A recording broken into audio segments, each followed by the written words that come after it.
नमस्ते दोस्तों, आप सभी कैसे हैं। उम्मीद करती हूँ आप सभी भी बहुत अच्छे होंगे। आप सभी का एक बार फिर से स्वागत है आपके अपने YouTube चैनल में। दोस्तों, कई बार जब नई नई शादी होती है तो महिला को लगता है कि उन्हें बहुत जल्दी बच्चा चाहिए, या फिर कई बार शादी होने के बाद आप बेबी जल्दी से कंसीव नहीं करना चाहती हैं। स्पेशली जिन्हें बच्चा बहुत लॉन्ग टाइम से नहीं हो रहा है और ओव्यूलेशन में काफ़ी सारी परेशानियाँ आती हैं, जैसे ओव्यूलेशन ट्रैक नहीं कर पाती हैं, तो उनको प्रेगनेंसी कंसीव होने में काफ़ी टाइम लग रहा है। और ऐसी महिलाओं की तादाद बहुत ज़्यादा है अभी के डेट में, और मेरे पास भी आपके काफ़ी सारे कमेंट आते हैं।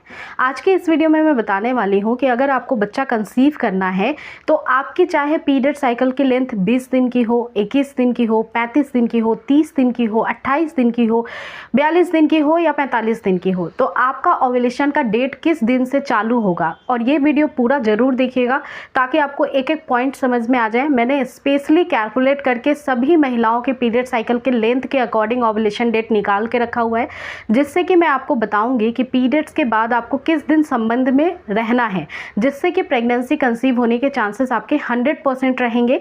या यूं कह ले कि अगर आप नेचुरली प्रेगनेंसी अवॉइड करना चाहती हैं, अभी अभी शादी हुई है, तो आप प्रेगनेंसी अवॉइड भी नेचुरली कर सकती हैं बिना किसी अदर टिप्स के। यानी कि आपको अब ना ही किसी अलग टाइप का कोई टैबलेट खाना होगा बेबी कंसीव ना होने देने के लिए, या फिर ऐसा कोई भी आप स्टेप ना उठाएं, कदम ना उठाएं जो कि बाद में फिर गर्भधारण के लिए बहुत दिक्कत पैदा करता है। तो आपको नेचुरली प्रेगनेंसी कंसीव करना है या नहीं करना है, उसके 100% कौन से तरीके होते हैं वही मैं आपको बताने वाली हूँ। देखिए, स्पेशली हर महिला की जो पीरियड साइकिल होती है वो अलग अलग होती है। पीरियड साइकिल का क्या मतलब होता है, तो देखिए हर महिला के शरीर में पीरियड्स जब आता है ना, उसी के नेक्स्ट डे से उनके शरीर के अंदर एक अंडा बनना शुरू होता है, जो कि 14वें दिन पूरा पककर तैयार होता है और फ्लोपियन ट्यूब में आ जाता है। और उस समय संबंध बनाने से गर्भधारण होता है, या फिर संबंध नहीं बनाने से गर्भधारण नहीं होता है। एग्जैक्टली इसको ओव्यूलेशन कहते हैं। और जो ओव्यूलेशन होता है इसे सिम्टम्स के द्वारा पहचाना जा सकता है। ओव्यूलेशन किट भी आता है, मार्केट में परचेस कर सकते हैं, या फिर कैलकुलेशन मेथड होता है। तो आज मैं कैलकुलेशन मेथड ही आपको समझा रही हूँ।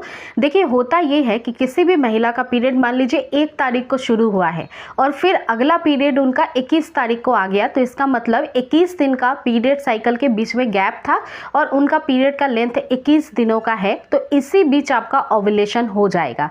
तो चलिए आइए मैं बताती हूँ कि आपकी पीरियड साइकिल के अकॉर्डिंग आपका ओव्यूलेशन डेट क्या होने वाला है।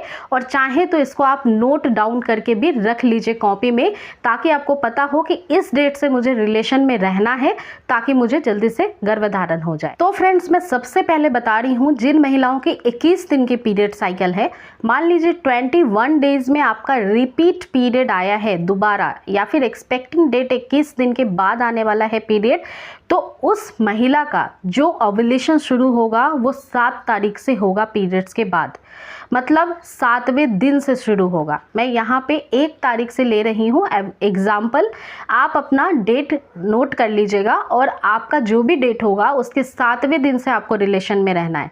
जिन महिलाओं की 21 दिन की पीरियड साइकिल है वो 7वें दिन से रिलेशन में रहती हैं, तो गर्भधारण के चांसेस बढ़ जाएंगे। इसके बाद जिन महिलाओं की 25 दिन की पीरियड साइकिल है, मान लीजिए 25 डेज में आपका पीरियड दोबारा आया है या फिर आने वाला है, तो आपको 11वें दिन से रहना है संबंध बनाते हुए। आपको 11वें दिन से प्रेग्नेंट होने के चांसेस ज़्यादा होंगे, क्योंकि 11वें दिन से आपका ओव्यूलेशन शुरू हो सकता है।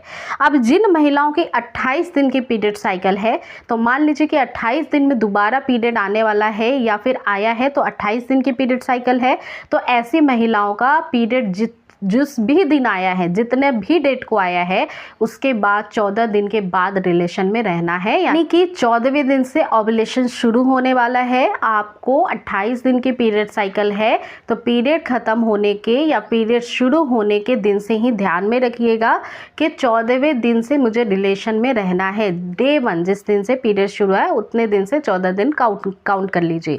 इसके अलावा बात करते हैं 30 दिन के पीरियड साइकिल। तो जिन महिलाओं के 30 दिन के पीरियड साइकिल है, उनका ओव्यूलेशन 16वें दिन शुरू हो जाएगा।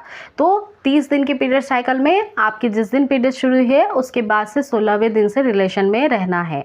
इसके अलावा बात करते हैं 32 दिनों की, तो 32 दिनों की जिन महिलाओं के पीरियड साइकिल है उनको 18वें दिन से रहना है। इसके अलावा 34 दिन की जिनकी पीरियड साइकिल है उनको 20वें दिन से रहना है। पीरियड डेट जिस दिन आपकी शुरू होती है उसके बाद 34 वाली जो महिलाएं हैं 34 दिनों में जो पीरियड्स रिपीट आती हैं जिनकी, उनको 20वें दिन से रहना है। ठीक है, अब बात करते हैं 35वें दिन। तो 35वें दिन की पीरियड साइकिल की महिलाओं को 21वें दिन से रहना है। 40वें मतलब 40 दिन की जिनकी पीरियड साइकिल है, ऐसा तभी होता है जब अनियमित पीरियड साइकिल होते हैं, काफ़ी लॉन्ग पीरियड का डेट होता है, मतलब कि आपका पीरियड जो है वो 30 दिन या 28 दिन में नहीं आता है। अनहेल्दी पीरियड साइकिल भी इसको कह सकते हैं। तो जिन महिलाओं की पीरियड साइकिल का जो लेंथ है वो 40 दिन का है तो फिर उनको 26वें दिन से आपको संबंध में रहना है। अब बात करते हैं 42, अगर आपके पीरियड्स का लेंथ है 42 दिन का तो ऐसी महिलाओं को 28वें दिन रहना है। इसके अलावा अगर 45 दिन के पीरियड साइकिल का लेंथ है तो 31वें दिन से आपको रहना है संबंध में, यानी पीरियड्स जिस दिन शुरू हुआ उसके बाद 31वें दिन से रिलेशन बनाना है।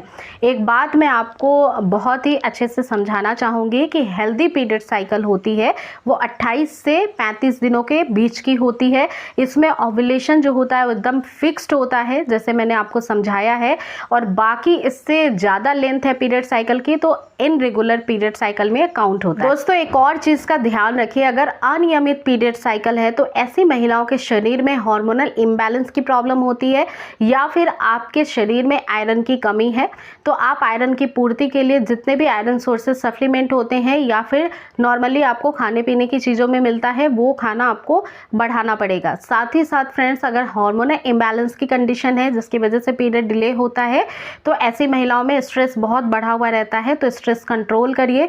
सबसे पहला जो गलती होती है वो स्ट्रेस या फिर ओवर ज़्यादा, आप बहुत ज़्यादा थिंकिंग करती हैं बेबी को लेकर के, बहुत ज़्यादा टेंशन में रहती हैं, और ये इंटरनल स्ट्रेस होता है। ऐसा नहीं है कि आपके चेहरे पे दिखाई देगा, किसी को पता चल जाएगा, नहीं, आपके दिमाग में बातें चलती है ना तो भी स्ट्रेस बढ़ता है और फिर उससे हार्मोन इम्बैलेंस हो जाते हैं। बाकी चैनल पे काफ़ी सारे वीडियोज़ हैं जिसके थ्रू आप हेल्दी डाइट कैसे ले सकती हैं, कैसे सप्लीमेंट्स खाने चाहिए और कैसे आपको रेगुलर अपने जो लाइफ है उसको मॉडिफाई करना चाहिए, रेगुलर एक्सरसाइज किस तरीके की करनी चाहिए जिससे कि फर्टिलिटी हाई हो, ऐसे काफ़ी सारे वीडियो आपको मिल जाएंगे मेरे चैनल पे, तो वीडियो के प्लेलिस्ट में जाकर उनको देख सकती हैं। और हाँ, एक और बात मैं मेंशन कर देती हूँ, किसी भी महिला के पीरियड साइकिल का लेंथ मुझसे छूट गया है तो आप फिर मेंशन करिए कमेंट सेक्शन में, मैं आपको ज़रूर आपके ओव्यूलेशन डेट की जानकारी दे दूंगी। तो उम्मीद करती हूँ कि ये वीडियो आपके लिए बहुत हेल्पफुल थी। ऐसी वीडियोस को देखने के लिए मेक श्योर चैनल को सब्सक्राइब भी कर लीजिएगा। ये वीडियो पसंद आई है तो लाइक शेयर करना बिल्कुल भी मत भूलिएगा। मिलती हूँ फिर नेक्स्ट वीडियो के साथ। Thank you so much.